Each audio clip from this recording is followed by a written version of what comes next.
Hello friends, வாங்க இன்றைக்கி நாம் வெள்ளரிக்காய் கூட்டு எப்படி செய்யலான்னு பார்க்கலாம். நாம் இப்போது 2 வெள்ளரிக்காய் எடுத்துக்கலாம். 2 ஸ்பூன் சிறுபருப்பு எடுத்துக்கிடலாம். கொஞ்சமாக தேங்காய் துருவல் எடுத்துக்கிடலாம். 2 பச்சை மிளகாயை நீல வாக்கில் கட் பண்ணி எடுத்துக்கிடலாம்.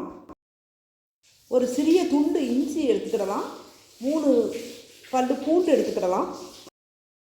வெள்ளரிக்காவை நம்ம சிறிய துண்டுகளாக கட் பண்ணிக்கலாம். அதை ஒரு கடாயில் போட்டு கொஞ்சமாக ஒரு 1/4 டம்ளர் தண்ணி ஊற்றுங்க. ரொம்ப தண்ணி ஊற்ற வேண்டாம், ஏன்னா வெள்ளரிக்காயிலேருந்து தண்ணி வரும். அதனால் நம்ம கொஞ்சமாக தண்ணி ஊற்றினா போதும்.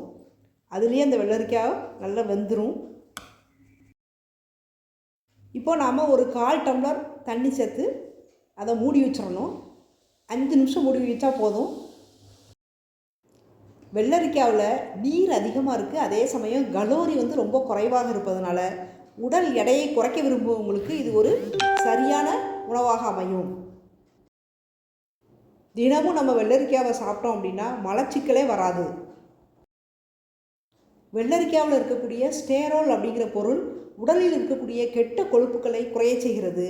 மேலும் அதில் இருக்கக்கூடிய நார்ச்சத்து, பொட்டாசியம் மற்றும் மெக்னீசியம் இவை எல்லாமே இரத்த கொதிப்பையும் கட்டுப்பாட்டில் வச்சுருக்கும். வெள்ளரிக்காய் சாறு ஈறுகளில் ஏற்படக்கூடிய நோய்களை குணப்படுத்துகிறது. மேலும் வாயில் துர்நாற்றத்தை ஏற்படுத்தும் பாக்டீரியாக்களையும் அது அழித்து விடுகிறது. சிலிகா அப்படிங்கிற அற்புதமான கனிமம் வெள்ளரிக்காவில் இருக்குது.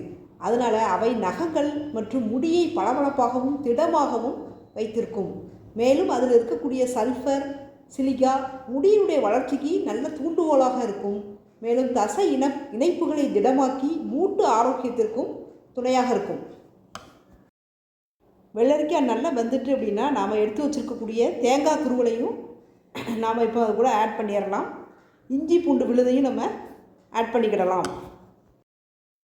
நாம் வேக வச்சு வச்சுருக்கக்கூடிய பாசிப்பருப்பு 2 ஸ்பூனையும் இப்போ அது கூட ஆட் பண்ணிடலாம். தயிர் 1 ஸ்பூன் ஆட் பண்ணிக்கிடலாம்.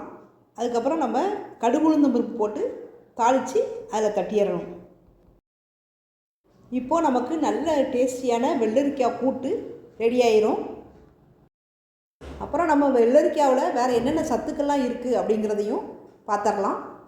வெள்ளரிக்காய் கேரட் ஜூஸுடன் சேர்த்து நம்ம பருகும்போது உடலில் யூரிக் அமிலத்தினுடைய அளவு குறைவதால் கீழ்வாதத்திற்கு நிவாரணம் கிடைக்கும். உடலில் இருக்கக்கூடிய யூரிக் அமிலத்தின் அளவை குறைக்க வெள்ளரிக்காய் பயன்படுவதால் அவை சிறுநீரகத்தையும் ஆரோக்கியமாக வச்சுருக்கும். இன்சுலின் சுரப்பதற்கு கணையத்தில் உள்ள அணுக்களுக்கு தேவையான ஹார்மோன் வெள்ளரிக்காய் சாற்றில் உள்ளது. அதனால் இது சர்க்கரை நோயாளிகளுக்கு பெரிதும் பயன்படுகிறது. நமது சரும பாதுகாப்பில் வெள்ளரிக்காயின் பங்கு மிகவும் முக்கியமானது. நமது சருமத்தை ஈரப்பதத்துடன் நீண்ட நேரம் வைத்திருப்பதற்கு இது உதவுகிறது.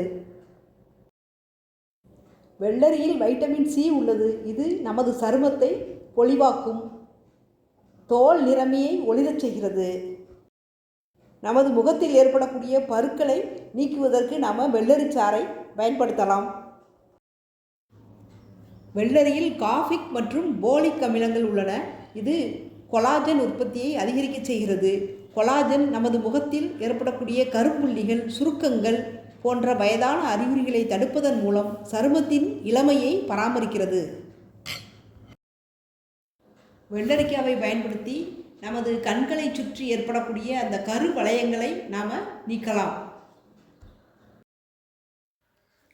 வெள்ளரிக்காவில் இருக்கக்கூடிய அலர்ச்சி எதிர்ப்பு பண்புகள் தோல் அலர்ச்சியை குறைக்க உதவுகிறது.